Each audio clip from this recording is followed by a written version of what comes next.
अहम तरीन अपडेट ये है, मॉस्को की ईरान को अफजूदा यूरेनियम मुंतकिल करने में मदद की पेशकश। रूस ईरान से अफजूदा यूरेनियम की मुंतकली में किरदार अदा कर सकता है, सरबराह रोस्टम ने ऐसे कहा है।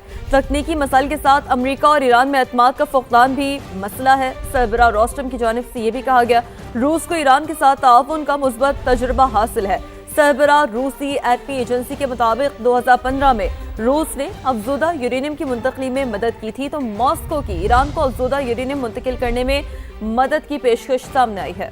रूस ईरान से अफजूदा यूरेनियम की मुंतकली में किरदार अदा कर सकता है, सरबराह रोस्टम की जानिब से ऐसा कहा गया है। मजीद कहा गया कि तकनीकी मसाइल के साथ अमरीका और ईरान में एतमाद का फुकदान भी मसला है। साथ ही ये भी कहा कि रूस को ईरान के साथ ताउन का मुस्बत तजुर्बा हासिल है, जबकि 2015 में रूस ने अफजूदा यूरेनियम की मुंतकली में मदद की थी।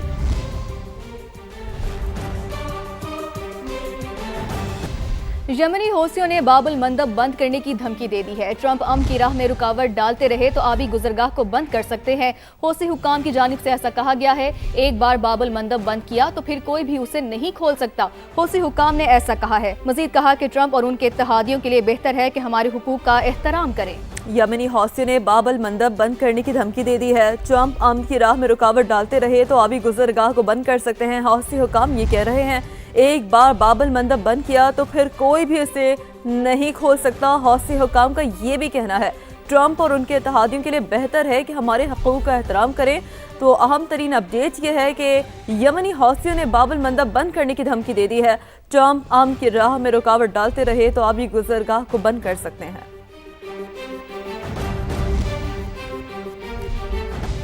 नाज़रीन, ईरान और अमेरिका के दरमियान आर्जी जंगबंदी खत्म होने में अब सिर्फ चंद ही लम्हे बाकी हैं। व्हाइट हाउस के सिचुएशन रूम में सदर ट्रंप की ज़ेर सदारत होने वाली हंगामी बैठक ने आलमी सफारतकारी में एक हलचल मचा दी है।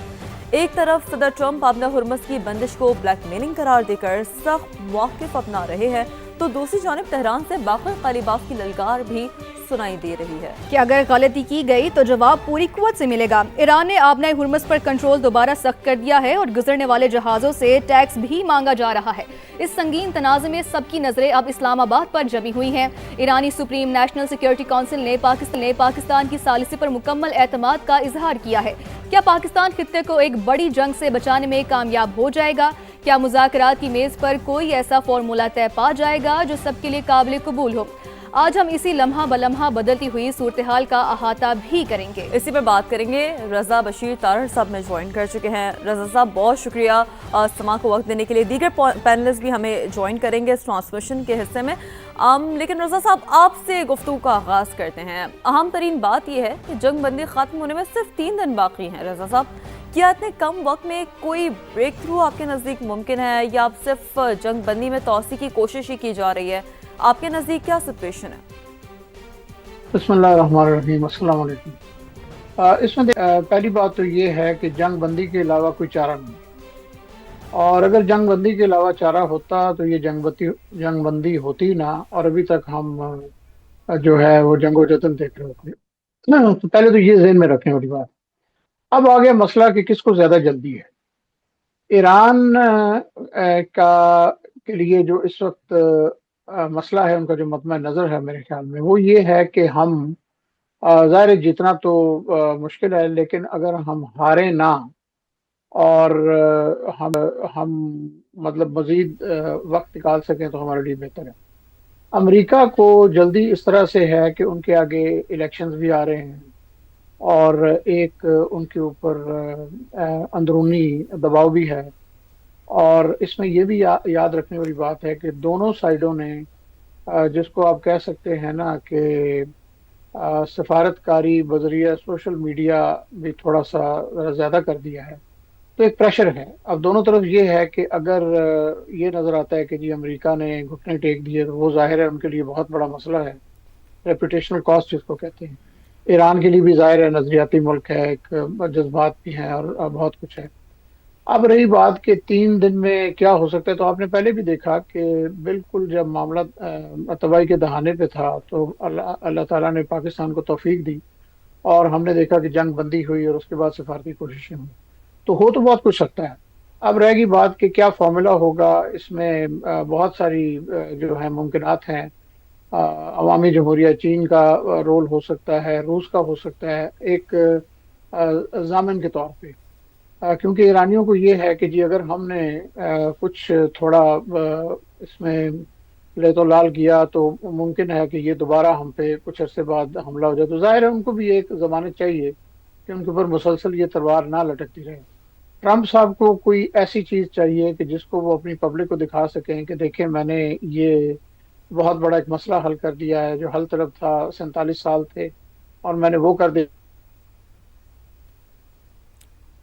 جی ٹھیک ہے، غالباً رابطہ ہمارا رضا صاحب سے منقطع ہو گیا ہے، اور جیسے کہ وہ اپنا انالیسس اس حوالے سے جو مجموعی طور پر صورتحال ہے اس پر ڈیولپ کر رہے ہیں۔ ایران اور امریکہ کے درمیان ایک عارضی جنگ بندی ختم ہونے میں اب چونکہ صرف چند ہی لمحے باقی ہیں، اہم ترین سوال یہ ہے، اہم ترین معاملہ یہ ہے کہ حالات واقعات آگے کس جانب بڑھیں گے۔ وائٹ ہاؤس کے سچویشن روم میں صدر ٹرمپ کی زیر صدارت ہونے والی ہنگامی بیٹھک نے عالمی سفارتکاری میں ہلچل مچا دی ہے، اور ایک طرف صدر ٹرمپ آبنہ ہرمز کی بندش کو بلیک میلنگ قرار دے کر سخت موقف اپنا رہے ہیں، تو دوسری جانب تہران سے باقر قالیباف کی للکار بھی سنائی دے رہی ہے۔ جی رضا صاحب، ایک تو آپ کائنڈلی کنٹینیو کیجئے گا جو آپ بات کر رہے تھے، کیونکہ ظاہر سی بات ہے اب چونکہ صرف 3 دن ہی رہ گئے ہیں سیز فائر میں، تو آگے یہ بڑا ضروری ہے چونکہ ساری دنیا کی نظر اس جانب ہے کہ آگے معاملات اب کس جانب بڑھ سکتے ہیں۔ جی انشاءاللہ اب چیلنج یہ ہے کہ کوئی اس طرح کا کہ جس میں کسی بھی فریق کو یہ موقع نہ ملے کہ وہ کہے کہ جی میں نے فتح حاصل کر لی اور دوسرے کو شکست فاش دے دیا۔ الفاظ بہت ضروری ہوتے ہیں، یہ نفسیاتی مسائل ہوتے ہیں، تو میرے خیال میں صرف ضرورت جذباتیت سے زیادہ ایک جو ہے نا حقیقت پسندی کی ہے، کیونکہ جذبات سے ظاہر ہے کچھ دیر کے لیے ایک موڈ اچھا ہوتا ہے یا جو بھی ایک جوش ہوتا ہے، لیکن لانگ ٹرم میں اس کے بہت برے نتائج ہیں۔ تو بالکل انشاءاللہ جی پوری امید رکھیں، اور یہ بہرحال اس طرح کا سچویشن، اس طرح کا سولوشن ہوگا کہ جس میں کسی کی بھی وہ جیسے ہم کہتے ہیں کہ بے عزتی نہ ہو۔ بالکل تو اللہ خیر کرے، اللہ تعالیٰ اب انشاءاللہ، لیکن 3 دن میں انشاءاللہ بہت کچھ ہو سکتا ہے، اور آپ دیکھیں گے کہ کوئی انشاءاللہ اچھا نتیجہ نکلے۔ کوئی اچھا نتیجہ ہی نکلے گا۔ رضا صاحب یہ بھی کہے گا کہ جیسا کہ ہم فارمولا کی بات کر رہے ہیں، پاکستان ایک ایسے وقت میں ثالث کا کردار ادا کر رہا ہے جب آپ دیکھ سکتے ہیں کہ جو دوسری چیزیں ہیں، ثالث کردار اس وقت میں ادا کیا جا رہا ہے جب دونوں فریق اپنے سخت ترین موقف پر کھڑے ہیں۔ کیا آپ کو یہ لگتا ہے کہ پاکستان کے پاس کوئی ایسا درمیانی راستہ یا پھر فارمولا موجود ہے جو دونوں کے لیے قابل قبول ہے؟ دیکھیں جی، اس میں پہلے بھی کافی سال ہو گئے ہیں، ایک ایگریمنٹ ہوا بھی تھا جب ایران نے کہا کہ جی ہمارے پاس جو یورینیم ہے اس کو ترکی بھیج دیا جائے۔ وہ لو انریچ یورینیم تھا اس وقت، اس کا اتنا لیول آف انریچمنٹ نہیں تھا، اور اب لیکن اس وقت امریکہ نے انکار کر دیا تھا اور یہ کوشش ناکام ہو گئی۔ اس میں ترکی اور جرمنی نے کردار ادا کیا تھا، وہ اس وقت غیر مستقل رکن تھے سلامتی کونسل کے۔ تو اس میں بڑے اتار چڑھاؤ آئے ہیں، اور یہ سب کچھ کر کے امریکہ نے یہ دیکھ لیا ہے کہ بہرحال ایرانی جو ہیں وہ مکمل طور پہ جھکنے کو تیار نہیں ہیں، اور اس میں جہاں تک فارمولا کا سوال ہے تو ٹھیک ہے، اگر ابھی امریکی کہہ رہے ہیں کہ جی آپ یورینیم ہمارے حوالے کر دیں، اس کا کوئی درمیانی راستہ نکالا جا سکتا ہے۔ اس کے ساتھ ہی ایک فوری ریلیف دی جا سکتی ہے ایران کو، ان کے جو منجمد شدہ اثاثے ہیں ان کو واگزار کر کے، اس کے علاوہ کوئی اس طرح کا ان کو گارنٹی دی جائے کہ یہ نہیں ہوگا کہ جیسے ہی نیتن یاہو کا مثلاً کیس اگر کسی بری طرف جا رہا ہے، جن کے اوپر ایک رشوت ستانی کا کیس چل رہا ہے، تو وہ فرمائش کریں کہ جناب یہ ذرا کیوں نہ ہم 1-2 حملے اور کر دیں۔ تو یہ مناسب نہیں ہے، یہ کوئی بچگانہ کھیل نہیں ہے۔ آپ نے دیکھا ہے کہ یہ جو ایک طرح سے مذاق میں بات شروع ہوئی، ان کا یہ خیال تھا کہ چند گھنٹوں میں ایرانی بالکل جو ہے نا اپنے گھٹنوں پہ چلے جائیں گے، وہ نہیں ہوا، اور اس کا خمیازہ ساری دنیا نے بھگت رہی ہے، مزید بھگتے گی اگر اس کا مسئلہ حل نہیں ہوگا۔ تو پھر میرے خیال میں جس طرح عالمی معیشت ہم اس وقت دیکھ رہے ہیں اس طرح نہیں رہے گی، پھر اس کا سیکیورٹی آرکیٹیکچر بھی بدلے گا مڈل ایسٹ کا، یہ وہ، اور اس کے علاوہ پھر ہم یہ دیکھیں گے کہ امریکہ کی ظاہر ہے جو ہے نا وہ ساکھ کو بھی زد پڑے گی،